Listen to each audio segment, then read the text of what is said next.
यंदा 17 मे ते 15 जून पर्यंत अधिक मास आलेला आहे। या अधिक मासामध्ये देवाची उपासना, साधना, दीपदान हे खूप महत्त्वाचं आहे। दानाला प्रचंड महत्त्व आहे। त्याच्यामध्ये दीपदान आपल्या मुलांच्या प्रगतीसाठी, आर्थिक, शारीरिक, मानसिक प्रगतीसाठी, मुलांच्या सुखासाठी आईने दर महिने म्हणजे या संपूर्ण महिन्यात दीपदान करायचं असतं।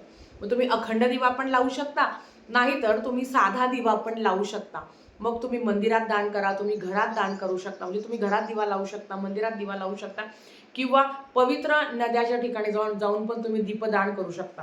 आता हे कसं करायचं, याची संपूर्ण नियमावली काय आहे, संकल्प कसा करायचा, संकल्प खूप महत्त्वाचा आहे।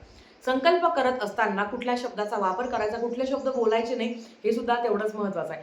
अधिक माहितीसाठी खाली दिलेल्या लिंकवर क्लिक करा, म्हणजे तुम्हाला सविस्तर व्हिडिओ बघता येईल। धन्यवाद। श्री स्वामी समर्थ।